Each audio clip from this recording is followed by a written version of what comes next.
Greetings and salutations, everybody. Welcome to a video about two films, which I was very far behind on. For those of you who are new to the channel, when I was first kind of getting my channel up and running about a year in, I needed to come up with some consistency. So I'd committed to checking out this boxed set of Hammer films. Has 20 different films on. It's a company that I'd always wanted to get into and revisit some of the titles because, you know, I'd caught little bits and pieces of them on TV when I was a kid, but really didn't have much familiarity. So I decided to watch each of these 20 films, make a video about each one each week. Even if I didn't care for it, I would try to find something positive to mention within it that I did enjoy. Afterward, I went into all of the Hammer Dracula films, Mummy films, Frankenstein, and some one-offs for roughly, I want to say about 45 films over the course of about a year and a half. But it has been a long time since I sat down with one of these and watched a Hammer film, at least, you know, one being one that I wanted to make a video for. But the last one that I did a video for was the Vampire Lovers, which I posted in June of 2023. So it's been a while, and, you know, I wanted to kind of get back into them, and I realized that that one for the Vampire Lovers is part of what was called the Karnstein Trilogy. I discovered this when I saw the film Lust for a Vampire pop up on Tubi and looked into it, discovering that trilogy includes Vampire Lovers as well as Lust for a Vampire and Twins of Evil. So I decided to finally check those other two out so I could, you know, partially to finish off the trilogy and partly because I'd really missed checking out these Hammer films. And I did want to put a lot more of those Hammer films, and especially some of the Hammer Dracula related stuff, or even a lot of those one-offs that I'd kind of missed over the years. I wanted to put up more of those on the channel since it's been a while. So for this video, long introduction there, starting with Lust for a Vampire from 1971. Now, sadly, it had been so long since I'd watched one, and I'd seen so many other films and made so many other videos that I didn't have much memory of the Vampire Lovers. But from what I read, this isn't really as directly associated like we commonly see in trilogies today, where they are very episodic and directly connected. This is a bit more loose in some ways, using the Carmilla Karnstein inspired characters and stories, you know, not the kind of cliffhanger style continuation, you know, for some of the things that we see these days. And the plot for this one is as follows. In 1830, 40 years to the day since the last manifestation of their dreaded vampirism, the Karnstein heirs used the blood of an innocent to bring forth the evil that is the beautiful Mircalla, or as she was in 1710, Carmilla. See, more like the, hey, we have room to build another story, so let's go ahead and make another film off of this one. Found a way to continue it. But it was done in such a way that I didn't feel like I was missing anything, having not remembered what came before too well. There also weren't many aspects that I was like too fuzzy on, or needing to like check a wiki for or anything to try to get up to speed. Though I do want to revisit not just Vampire Lovers, but most of those Hammer films since it's been such a long time since I watched them. But overall, I really did enjoy this one. It was, you know, these Hammer vampire films are an interesting look into the past when it comes to filmmaking and storytelling, especially this time where Hammer was really cranking out films like mad. This one, as it says in the synopsis, taking place 40 years after the events of the previous film. We get a lot of time in this one spent around this finishing school for young girls and around a writer who is visiting the area to do some research into like witchcraft and the occult, like vampires, black magic, and the sort. The locals have their, you know, spooky stories of family vampires returning every 40 years or so, which of course our author not only ignores the warnings, feeling they're just, you know, kind of an interesting local superstition and folklore, you know, but he also decides to just run headfirst and investigate the castle, you know, see where they had once lived. Now when he's there, they're actually some of the students from the finishing school there on tour. You know, he meets one who he starts falling for, kind of piquing his interest in sticking around in this town a bit longer. But upon returning and kind of recounting his little adventure there, some of the locals, you know, to some of those locals, someone does turn up dead with puncture marks in their neck. But he's still thinking it's just a coincidence or those superstitions being read into a bit too deeply. But he's still set to stay because of that situation to investigate it. That's kind of turned up, and his interest in the school and one of the girls. He even tricks a newly hired English teacher for the school into kind of leaving town so he can take his position. So Throughout, there is this uncovering that one of the students is Carmilla, kind of come back from the grave, and that the other vampires are returning as well, as he was warned by the locals, and now others are starting to be found dead. So we have panicked villagers, an attack on the castle, and all wrapped up in that Hammer style in both how it's laid out and the overall look and feel that I love from these the films of these time period, these ones from Hammer.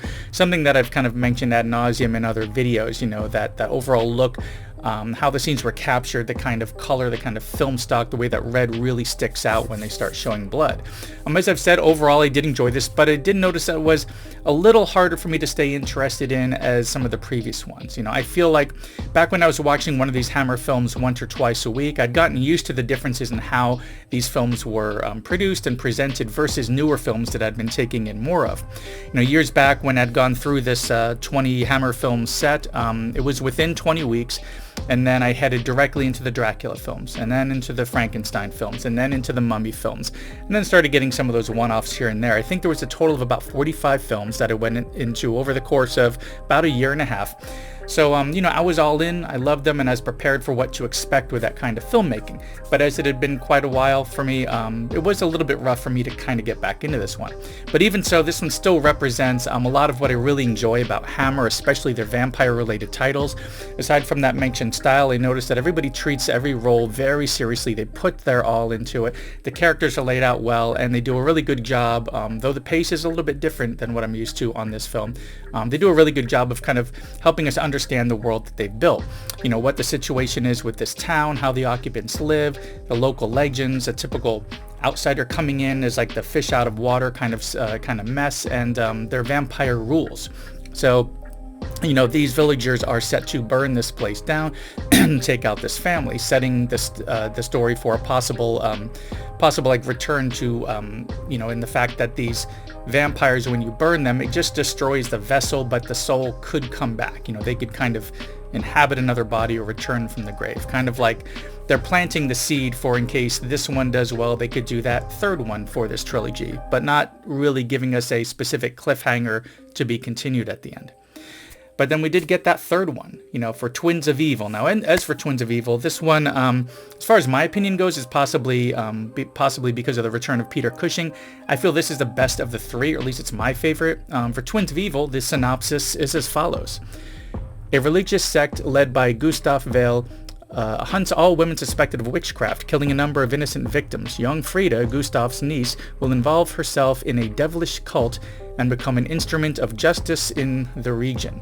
So Gustav, played by Peter Cushing, his nieces are twins who recently became orphaned, and they come to live with him and his wife. But even from the get-go, they're warned that things are a bit different in this town, that they are more strict and religious, and that women being suspected of witchcraft or evil doings are being rounded up and burned.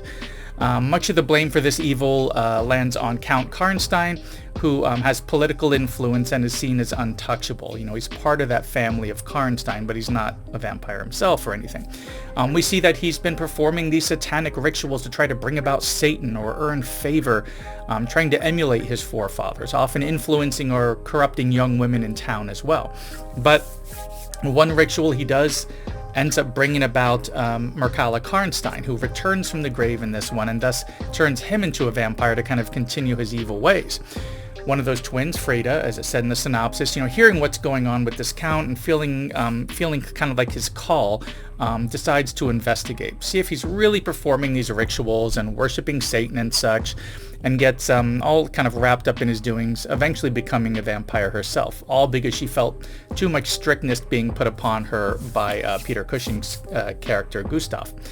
But much of this film revolves around the Count becoming a vampire, inflicting more evil deeds, all while Gustav is having altercations due to his overreach of authority from the church, often executing women who were likely not even guilty. But eventually things come together where they need to go after the real cause of these threats, the Count himself. Even though the Emperor favors him and there may be some backlash, best to take him out, handle the situation, stop these evil deeds and corruption, and deal with any negative consequences from the Emperor afterwards, rather than let it go on any longer by just cleaning up the mess and the aftermath of these deeds. This one really impressed me. As expected, Cushing just commands a screen. His character arc was really interesting. His obsession with these executions, because he truly believes that he was doing God's work, and the revelation that he's going about this whole thing the wrong way with these burnings, and dealing with his nieces who've been, or with one niece who's been turned into a vampire, and needing to work with this character named Anton, who he was originally having issues with, seeing that he was kind of challenging everything that he was doing, and you know, the whole idea of him rounding up these women, these executions, and so forth. He had a lot of altercations with him.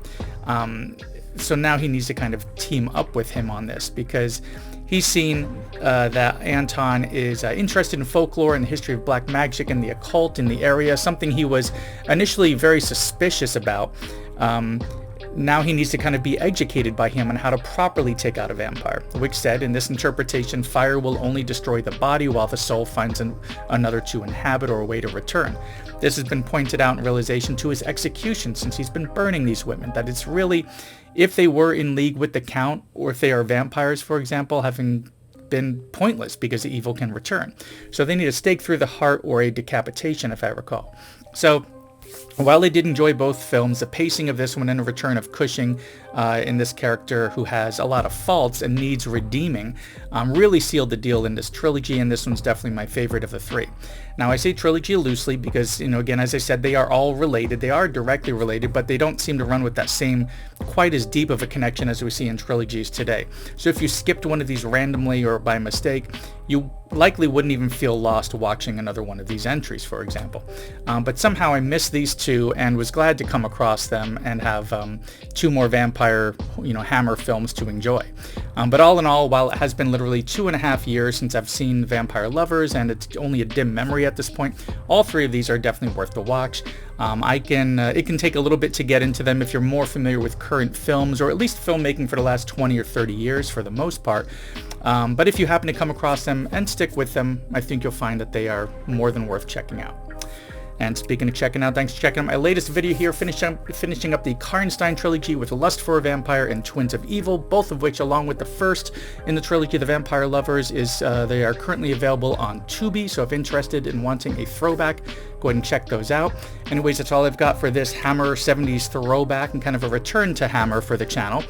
Thanks for coming by, and I have some links coming up. So first is that old video that I'm going to have for the Vampire Lovers, as well as a link to a playlist for those Hammer films when I first started covering them years ago. So be sure to check those out if interested. Also, if you enjoyed, please give me a thumbs up, and if not already subscribed, consider subscribing, hitting that bell button, and checking back often, because there's been some weird algorithm stuff going on. So be sure to check back once a week, see if I've posted anything new, and I will see you in the next one.